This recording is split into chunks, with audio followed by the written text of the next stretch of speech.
बच्चों को पोषित नहीं कर रहे हो, आप टीचरों को पोषित कर रहे हो जो 70-70, 80-80 हजार रुपए लेकर भी घोटाले कर रही हैं। मिड डे मील में दूध गायब कर रही हैं, फल गायब कर रही हैं, सब्जी गायब कर रही हैं, रोटी गायब कर रही हैं, यहाँ तक कि दलिया अगर आता है बच्चों के लिए वो भी गायब। ये खरीदना ही खरीदना है, तब आपको मिलेगा पूरा सिलेबस। अगर लेना है तो कॉपी किताब सहित, अगर नहीं लेना तो कोई बात नहीं, इन्हें छोड़ जाइए, मत लीजिए। एनसीईआरटी ने जब ये बोल दिया है कि हमें ये किताबें चलानी है, तो इन किताबों को नहीं चलाते हैं। न जाने कौन सी के ये सीबीएसई बेस्ड है कि आईसीएसई बेस्ड है कि फलाना बेस्ड है कि ढींका बेस्ड है। अब ये प्रिंट कहाँ होती है यही नहीं पता चलता। रिश्तेदार है कोई स्कूल चलाने वाला, उनका कोई घर का है स्कूल चलाने वाला, या फिर खुद उसी का ही स्कूल चल रहा है। अगर वो कुछ कहेंगे या फिर कुछ अगर इस पे एक्शन, टीचरों को आप हर काम में लगा देते हैं कि उन्हें जनगणना करनी है, उन्हें वोट डलवाने, हर चीज करवाने, तो पढ़ाई कब करवाएगा वो? पढ़ाएगा कब? क्लास कब लेगा जाके? और जब उसे ऐसी आदत पड़ जाती है तो फिर वो क्लास नहीं लेता, फिर वो मालिश करवाता है अपनी कमर की। जो गरीब माता पिता हैं वो तो शायद यही देख लेते हैं कि वो दलिया वाले स्कूल में ही अपने बच्चों, और वहां एक सत्ता में ऐसे इंसान को बैठाया जो 7वीं 8वीं पास नहीं, जो खैनी खाता है, तम्बाकू चबाता रहता है, और वो बना दिया मुख्यमंत्री। तो शंकर कांटा लगे ना कंकर। आपका बहुत बहुत स्वागत करता हूं मैं अपने इस चैनल। जो ऐसे मुद्दे लेकर आता हूं जो सीधे तौर पे आपसे संबंधित रहते हैं। अगर आपके पास भी ऐसा कोई मुद्दा है तो मुझे वो मेल करें, मेरे पास भेजें, ताकि मैं उसे सभी लोगों तक पहुंचाऊं। आज का एक ऐसा ही मुद्दा है जो कि हमारे देश में प्राइवेट स्कूल, हमारी शिक्षा व्यवस्था, जो कि हमारा एक संवैधानिक अधिकार है, मूलभूत अधिकार, हमें शिक्षा बहुत बेहतर मिलनी चाहिए।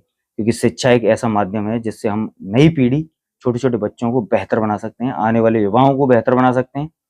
और जो हमारे आने वाले नेता, अधिकारी, जो भी इंजीनियर, डॉक्टर, जो भी हों, वो शिक्षा बेहतर प्राप्त करके आएं और अपने इस एक्सपीरियंस को जन जन तक पहुंचाएं।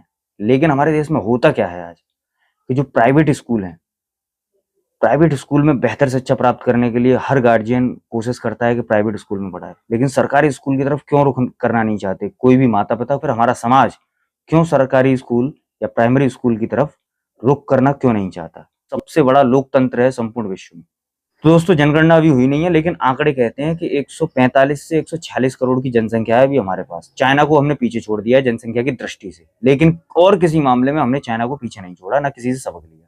भारत देश की राजधानी दिल्ली, जहां प्राइमरी स्कूलों की हालत इतनी बेकार हुआ करती थी, लेकिन जब सिसोदिया ने ये मंत्रालय लिया अपने पास, शिक्षा मंत्रालय, तो उन स्कूलों की ऐसी हालत की, बहुत ही बेहतरीन, देखने लायक, क्योंकि वहां बच्चे पढ़ने आते हैं। लेकिन हमारे और बाकी राज्यों में क्या होता है कि सरकारें मिड डे मील में फंसी पड़ी हैं।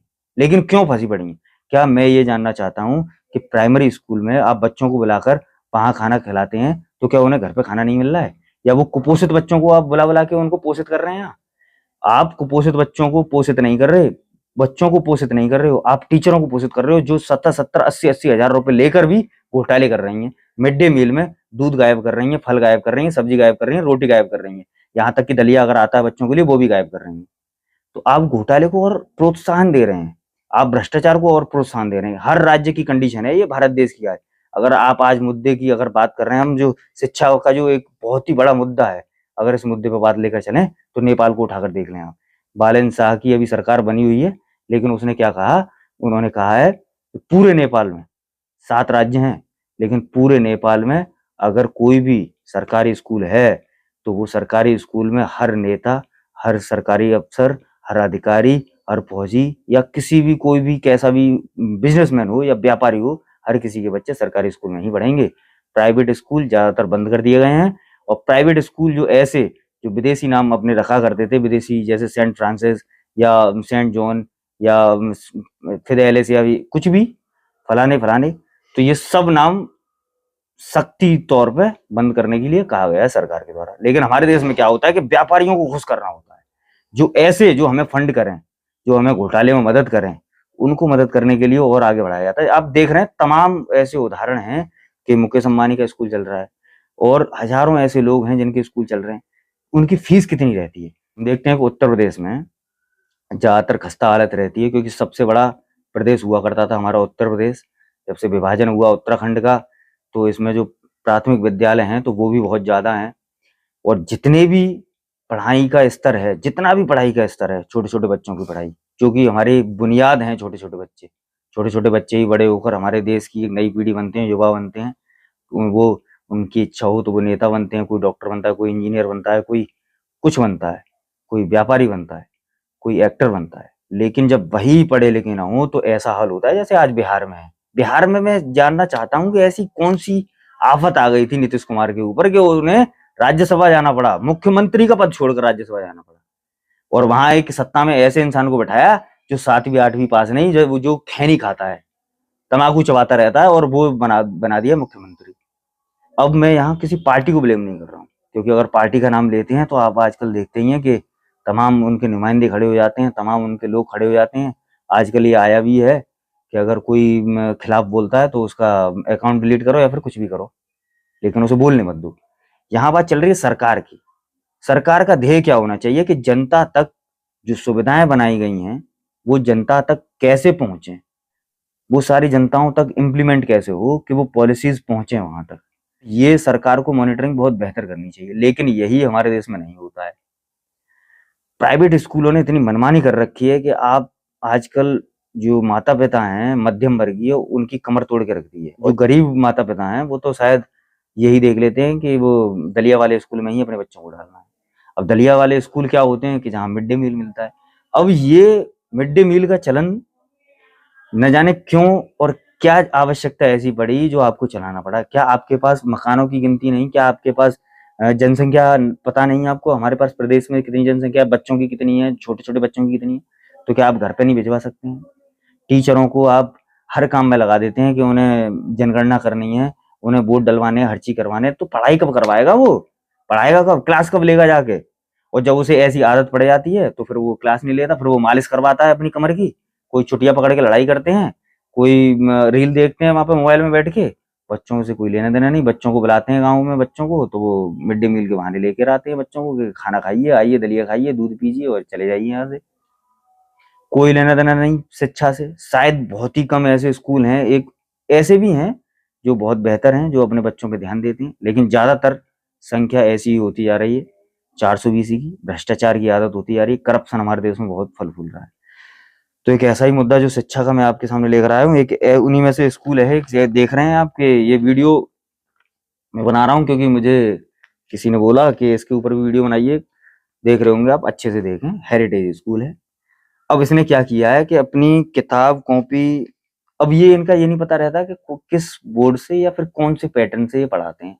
एनसीईआरटी ने जब ये बोल दिया है कि हमें ये किताबें चलानी है, तो इन किताबों को नहीं चलाते हैं। न जाने कौन सी के ये सीबीएसई बेस्ड है कि आईसीएसई बेस्ड है कि फलाना बेस्ड है कि ढीमका बेस्ड है। अब ये प्रिंट कहाँ होती है यही नहीं पता चलता।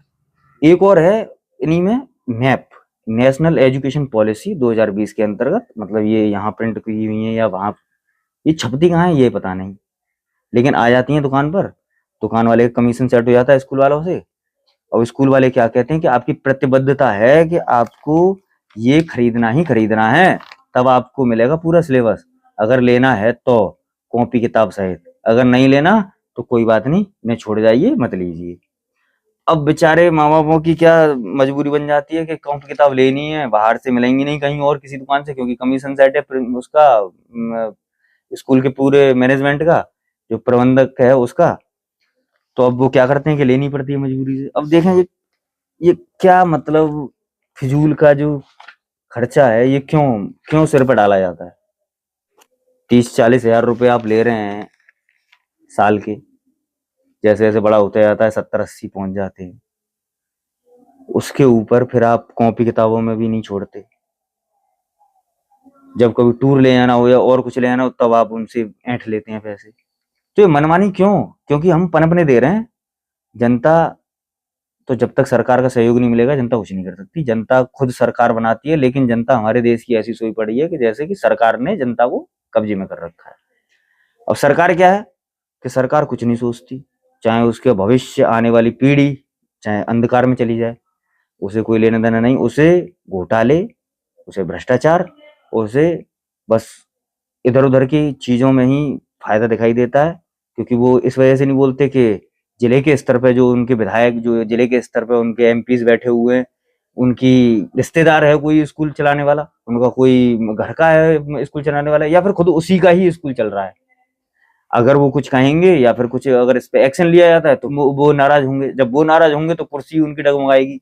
अब कुर्सी डगमगाएगी तो कुर्सी से इतना मोह है उनको कि कुर्सी को छोड़ना नहीं चाहते हैं। अब नीतीश कुमार जैसे ही बहुत कम मिलते हैं कि वो उन्होंने कुर्सी त्याग दी अपनी राज्यसभा के चक्कर में। राज्यसभा का बहुत बड़ा उन्हें पद मिल गया, बहुत बड़ा क्राउन उनके सिर पर रख दिया गया सोने का। तो ऐसे बहुत कम मिलते हैं। हमारे उत्तर प्रदेश या फिर कहीं पे भी देखते हैं कि उन्हें कुर्सी से बहुत मोह है, तो इस वजह से वो इन व्यापारियों से, जो शिक्षा व्यवस्था को एक पूरा बिजनेस बना के बैठे बैठे हैं, तो उनसे कुछ नहीं कहना चाहते, क्योंकि अगर वो कहेंगे तो उनकी सरकार उसमें, उनके विधायक उनसे कटेंगे, उनके एमपी उनसे कटेंगे। तो मैं इतना कहना चाहूंगा कि जगह देखें, आप जेनजी हैं, आज की पीढ़ी है, युवा हैं आप, जो ऐसी सरकारें हैं जो हमारे देश में पनप रही हैं, फल फूल रही हैं, अपनी जड़ें फैला रही हैं पीपल और बरगद की तरह, तो उनकी जड़ों को काटें। ऐसी कोई सरकार चुने, ऐसी कोई पार्टी अब तैयार करें, खड़ी करें जेनजी की, जो इनको कड़ी टक्कर दे सके। भारत एक ऐसा राष्ट्र बने, हमारे पास सब चीज है, सारी सुविधाएं हैं, सारे संसाधन हैं, लेकिन उनका दुरुपयोग किया जा रहा है, उनको बेहतर तरीके से उपयोग नहीं किया जा रहा है। हमारे पास इतना अच्छे संसाधन है, हमारे पास इतने अच्छे स्कूल्स हैं, उनको लेकिन पढ़ाने के लिए हम गार्जियन को कन्विंस नहीं करते, क्योंकि हमारे पास जो इंफ्रास्ट्रक्चर है, उनकी बुनियादी ढांचे हैं, वो अच्छे नहीं। टीचर्स हमारे पास हैं 80-80, 70-70 हजार रुपए दे रहे हैं, लेकिन एक प्राइवेट स्कूल की टीचर को अगर देखते हैं तो वो 9 से 12 हजार रुपए में इतनी मेहनत करती है कि बहुत दबा के मेहनत करते हैं। लेकिन यहाँ सरकारी वाले मालिश करवाते हैं दबा दबा के, जुए बनवाते हैं, दबा दबा के लड़ते हैं, चुटिया पकड़ते हैं एक दूसरे की, रील देखते हैं दबा के, लेकिन मेहनत करना नहीं चाहते। ऐसी पॉलिसी कोई होनी चाहिए हमारे देश में, हर प्रदेश में होनी चाहिए। स्वार्थ को त्याग कर हर सरकार को अपने भविष्य के बारे में सोचना चाहिए। हर कोई अपने युवाओं के बारे में सोचता है, तो ऐसे हमें भी सोचना चाहिए कि 10 साल एक टीचर को घिसो प्राइवेट में दबा के, और जब वो घिस जाए तो उसे उठाकर फिर सरकारी डायरेक्ट बनाया जाए, ताकि नई एक टीचरों की पौध तैयार करी जाए। ऐसे टीचर जो मेहनत कर रहे हैं अपने बच्चों के साथ में, अगर 10 साल नहीं तो आप 5 साल उसको ऐसी आदत डालो, 10,000 में मेहनत भरकस करवाओ उस पर। प्राइवेट ही रहो, जब प्राइवेट होंगे तो मेहनत करेंगे दबा के, और जब मेहनत करने की आदत पड़ जाएगी उनके शरीर को, तो फिर उन्हें सरकारी परमानेंट किया जाए। तो ये बेहतर उचित व्यवस्था है। मेरा ये विचार है सरकार को कि इस ओर देखा जाए, जो प्राइवेट टीचर्स हैं बेचारे, उन ओर भी देखा जाए, उनको कुछ ऐसा किया जाए कि उनको शिफ्ट सरकारी में किया जाए, और सरकारी जितने भी हैं अपने कुछ नियम बदले, ताकि हमारा भविष्य बेहतर हो। तो जैसा कि आपने देखा कि ये एक ही स्कूल नहीं, ऐसे तमाम स्कूल्स हैं जो अपने एक ऐसे करने लगे हैं, अपने अपने ये कवर भी बनाने लगे हैं। हर चीज तो बनाते ही हैं, कॉपी के ऊपर भी प्रिंट रहता है कि ये और वो, और लेकिन अब तो ये कवर भी आने लगे हैं। तो इन सब चीजों से बचें, इनका विरोध करें और देखें कि आपके लिए क्या बेहतर है क्या नहीं। और दोस्तों ज्यादा से ज्यादा मुझे सपोर्ट करें, और ऐसी वीडियोस के लिए आप मेरे साथ बने रहें। लाइक करें, शेयर करें, सब्सक्राइब भी करें, और ज्यादा से ज्यादा वीडियो को शेयर करें, ताकि सब तक आवाज पहुंचे। ये जो हमारी है, जो हम मुहिम लेकर चल रहे हैं अपनी जेएनजी के लिए, अपने देश के लिए, अपनी जनता के लिए। जय भारत, जय संविधान, भारत माता की जय।